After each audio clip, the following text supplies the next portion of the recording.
Assalamu alaikum, dear students. Welcome back to our channel MCQ's platform.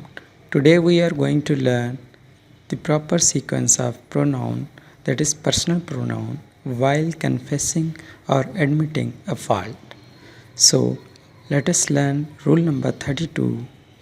If you haven't subscribed our channel, then please subscribe it and press the bell icon so that you may receive notification about all upcoming rules of English grammar. So let us move to learn rule number 32 for today. Rule number 32 क्या कहता है in English grammar while confessing a fault? जब आप ये कह रहे हों और आपने एक्सेप्ट कर लिया हो, जब आप एक्सेप्ट कर लें कि यकीनन ये एक गलत बात थी या है और आप एक एक्सप्रेस कर रहे हैं नेगेटिव आइडिया, तो आपको कौन C sequence of personal pronoun रखनी चाहिए स्टेटमेंट में। इसको मज़ीद समझने के लिए हमने कुछ एग्जांपल्स दिए हैं। जैसे कि अब फार्मूला सबसे पहले आपको आना चाहिए कि नेगेटिव इम्प्रेशन या नेगेटिव आइडिया या नेगेटिव स्टेटमेंट को एक्सप्रेस करने के लिए इंग्लिश में पर्सनल प्रोनाउन की कौन सी सीक्वेंस होती है।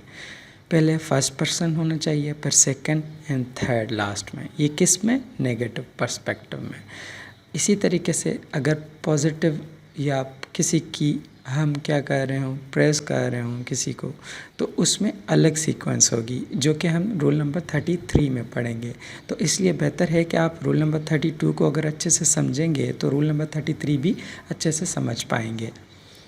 अब एग्जाम्पल्स में क्या है, I, he and you are in the wrong and will be punished. अब क्या है, ये कन्फेस किया जा रहा है कि आई में वो और तुम आर इन द रॉन्ग, हम गलत हैं और एंड विल बी पनिश्ड, और हमें पनिश किया जाएगा, हमें सज़ा दी जाएगी। तो इसका राइट क्या होगा, जो हमने रूल पढ़ा कि पहले फर्स्ट पर्सन, फिर सेकंड और देन लास्ट में थर्ड पर्सन होना चाहिए। तो ऊपर वाली सीक्वेंस में जो आई, ही एंड यू है, उसको हम अगर राइट सीक्वेंस में जो फार्मूले के तहत लिखेंगे तो उसमें पहले फर्स्ट पर्सन आएगा, फिर सेकंड पे थर्ड पर्सन ये दिया गया, ही, शी, इट थर्ड पर्सन हो जाते हैं और सिंगुलर नाउन जो हो जाता है ना, तो ही हटा के हमने यू पहले देना है और लास्ट में हमने थर्ड पर्सन प्रोनाउन देना है या third person he, she, it देना है, ठीक है ना। तो राइट क्या हो गया, I, you and he are in the wrong and will be punished. तो ये एग्जांपल्स मुझे उम्मीद है आपको समझ आया होगा। इसी तरीके से मैंने एक MCQs दिया है, dash will get punishment because of misbehaviour. Jamshed, you and I, you and Jamshed, I, Jamshed and you, none of this. तो ये है आपका MCQs और आपको आंसर करना है राइट ऑप्शन कमेंट सेक्शन में। तो मुझे उम्मीद है आपको आज का रूल नंबर 32 समझ आया होगा।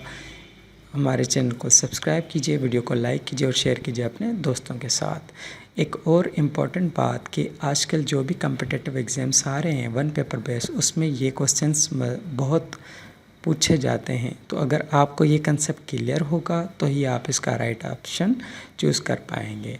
तो इंशाल्लाह मिलते हैं अगले रूल नंबर 33 में। तब तक अपना ख्याल रखिएगा। अल्लाह हाफ़िज़।